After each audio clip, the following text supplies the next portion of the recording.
This film is intended for eye surgeons for training and education purposes. Viewer discretion is strongly recommended.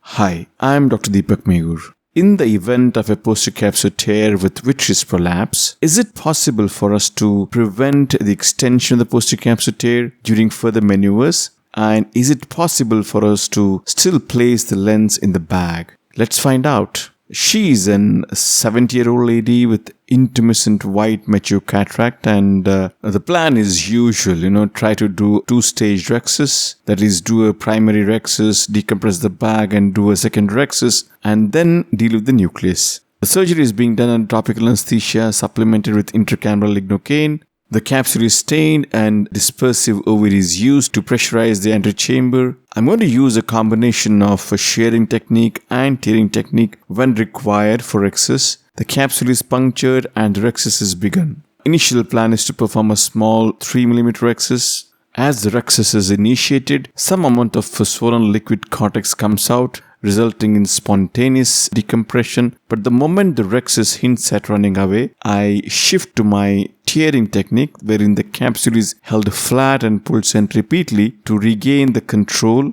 and eventually I have the primary rhexis done. It's approximately measuring about 3.5 to 4 mm in size. I'm going to use bimanual irrigation aspiration system to decompress the bag.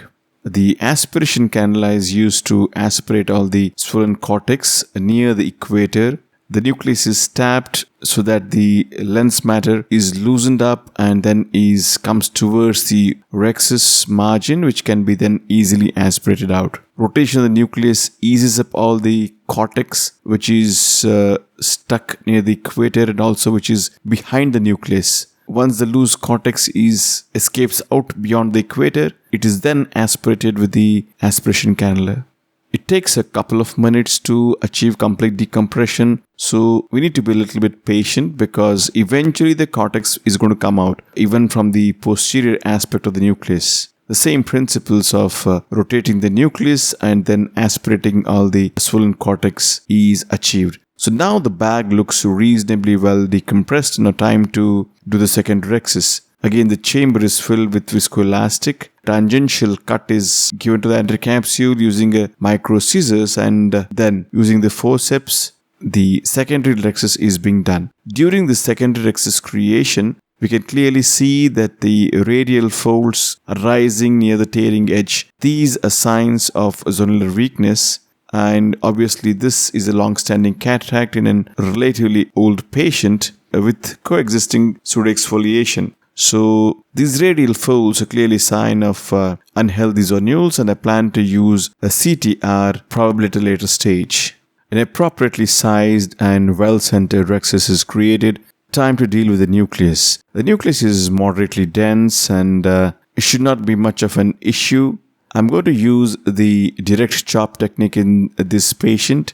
I'm going to use a slightly sharp chopper to divide the nucleus.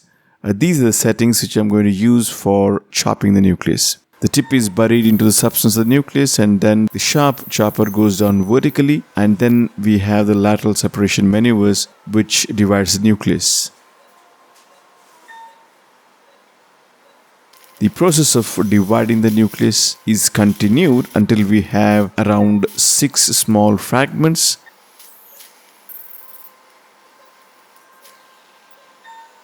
And then each of these fragments are very carefully emulsified at the level of the rhexis margin.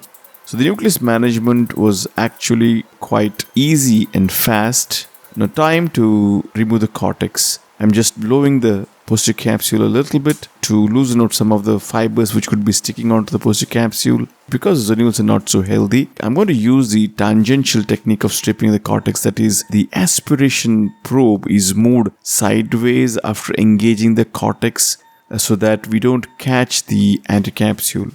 By doing this, we are going to significantly reduce the chance of inducing more zonular weakness or localized zonular dehiscence during cortex aspiration.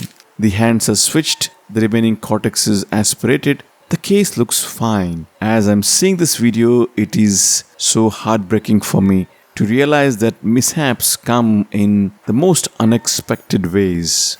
Now, how I wished I had just stopped, it was looking perfect. How I wished I would have just gone ahead and put in the lens now. Instead, there are these small fibers which I want to clean because of my obsessive nature to have the posterior capsule clean. And this is customary for me to use this 26 number cannula to just go in and flush the posterior capsule.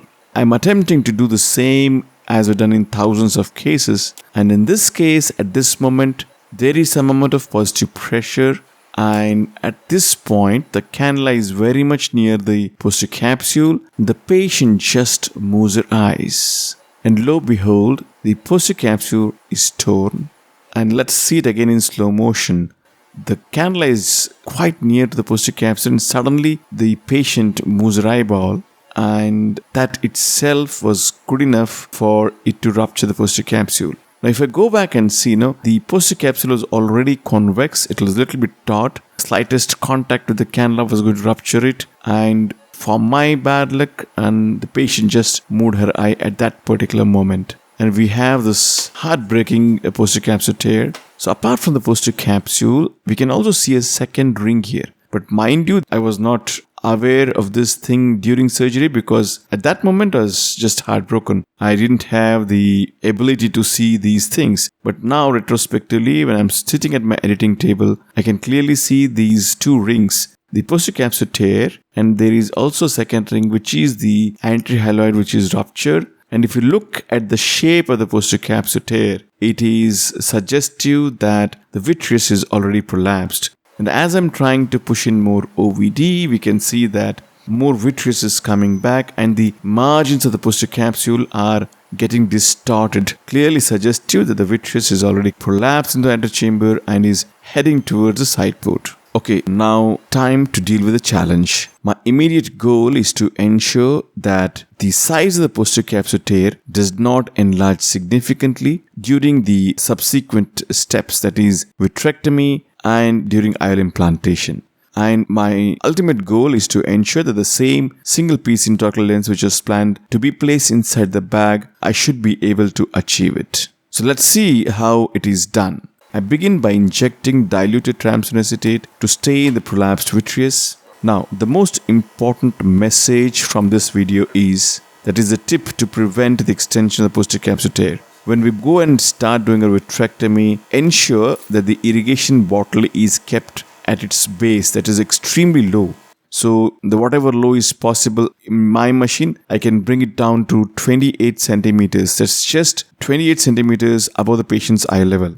So when the irrigation cannula goes in, it should not suddenly deepen the chamber. Sudden infusion which gets into the eye when the posterior capsule is open, this is one of the primary reasons why the posterior capsule just blows open and it enlarges in an uncontrolled manner. So before even introducing the irrigation cannula with such a bottle height, the first thing which goes inside the eye is the vitrectomy cutter. I begin cutting, but because the infusion is not there, the tip might get clogged and the cutting will not be very effective. So once I have started cutting and aspirating a little bit, then the irrigation slips inside. Again, mind you, with the lowest bottle height. The first thing which I do is, of course, first remove the vitreous which is near the wound, and immediately now the vitrector is held at the level of the posterior capsule tear, and then I begin the antivitrectomy. Initially, the vitreous which is around the posterior capsule tear is taken care of. Then the vitreous which is prolapsed anteriorly is taken care of. And then the cutter goes behind the posterior capsule and the vitreous which is in the nearby vicinity is taken care of. A step-by-step approach helps us to take care of the prolapsed vitreous without enlarging the posterior capsule tear. So we don't always have to do pars plana approach to minimize the extension of posterior capsule tear. If we follow certain basic principles, even by using the anterior limbal route, we can prevent the extension of the posterior capsule tear. So by following these principles, number one would be start with a very low infusion pressure, then place the cutter at the level of the posterior capsule to ensure that we're not going to pull the vitreous from the vitreous cavity anteriorly, rather than pull the vitreous which is prolapsed anteriorly back towards the port of the vitrector. And by following these two simple principles, we have got a significant chance of achieving our goal, that is to minimizing the extension of the posterior capsular tear during antivitrectomy. Now the vitreous is clear and there are few posterior capsular fringes that are seen here, and my concern is, although the posterior capsular tear looks quite stable now, but during IOL implantation it can still extend. So my goal is to try posterior capsular rhexis, some sort of rhexis, so that it minimizes the chance of extension during IOL implantation. So I'm going to use sodium hyaluronate to form the bag a little bit, and then using a forceps I'm trying to grasp this thin flap and then trying to tear it to make it some sort of a circle. And because the zonules are not so healthy, the tearing is not so easy, but at least one half of the tear could be converted and it looks to be having continuous edges. But there seems to be one weak point still present here, but I'm not sure whether to attempt the tearing of the capsule at this edge. So presently I'm just keeping it just like that, and now I'm going to attempt the IOL implantation. The bag is again formed with sodium hyaluronate, and then the single piece hydrophobic lens is being injected into the eye. The patient continues to be cooperative. I have just used an additional supplement of intracameral lignocaine. I haven't used any injection anesthesia as yet now. The single piece lens is being implanted into the bag. The beauty of these single piece hydrophobic lenses is the haptics open very gently and they're absolutely in control for us. And because the bag is very well formed with sodium hyaluronate, I don't expect the posterior capsular tear to enlarge, although we have still a one weak point in the tear. The haptics are gently maneuvered into place. Now is the time to remove the OVD, which is both in front and behind the lens, and some of it would have escaped into the vitreous cavity as well. So initially I'm going to try to remove the OVD using the bimanual irrigation aspiration cannula itself. Again, the bottle height is kept extremely low to begin with. We start from 30 centimeters, and as the chamber gets evacuated, the bottle height is gradually increased in height. The goal is to prevent sudden deepening of the chamber. So this is one thing which we need to remember when we're dealing with an open posterior capsule. I'm switching my aspiration probe with vitrectomy probe just to clear off all the OVD and go behind the posterior capsule a little bit and try to remove the OVD which is gone behind. The idea is, if at all vitreous presence, I can use the same cutter to deal with the vitreous as well. Finally, the OVD in front of the lens is also aspirated out.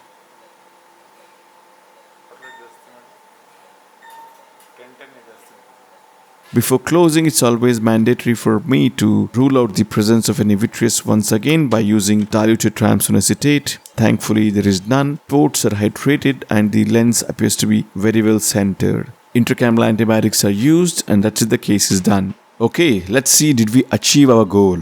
Okay, these are the intraoperative photographs at the beginning of the posterior capsular tear and at the end, and it's safe to conclude that the size of the posterior capsular tear is almost the same. So yes, we did achieve the goal of preventing the enlargement of the PC tear during all the intraoperative maneuvers. And these are the first day pictures. The first day shows some amount of intraocular inflammation, and this is the second post-op visit. On the third post-op day, cornea is clear, inflammation is reduced, and the lens appears to be very well centered and within the bag. So the take-home message from this video is that if we follow certain principles, it's possible for us to ensure that the posterior capsular tear does not enlarge during subsequent maneuvers like antivitrectomy or IOL implantation. I'd like to quickly summarize the step-by-step approach when we're dealing with such a situation. Number one is to reduce the bottle height. This is probably the most important tip I would like to give in the event of a posterior capsular tear. Before venturing into your antivitrectomy or removing OVD, just ensure that the bottle height is kept very low. Because when you're irrigating, aspirating or doing phaco, the bottle height is usually kept high at 90 centimeters. And if we go in with this 90 centimeter bottle height, a small posterior capsular tear is going to blow out and we're going to lose the chance of able to put the lens into the bag. So single most important tip here would be just to reduce the bottle height completely when we begin our antivitrectomy or begin OVD aspiration in the event of an open posterior capsular tear. Number 2, when the vitrector is introduced through the anterior limbal root, ensure that the port is at the level of the posterior capsule. Initially, begin by dealing with the prolapse vitreous in front of it, then around it, and then posterior to it. By this, we ensure that we're not pulling the vitreous from behind the posterior capsule anteriorly. The placement of the level at which the cutter is placed is critical in determining how the vitreous behaves around it, and this has a direct implication of preventing the posterior capsular tear enlargement. And lastly, whenever there is a possibility, once the vitreous is dealt with, always try to convert the tear into a posterior capsular excess, because there's every chance that the tear can still extend when you're going to implant the lens. And that's the reason why it's better to have a posterior capsular excess whenever it's possible. But this has to be done once the vitreous is dealt with. So these are the 3 important take-home points from this video. That's it. Thank you for watching and hope you found this helpful.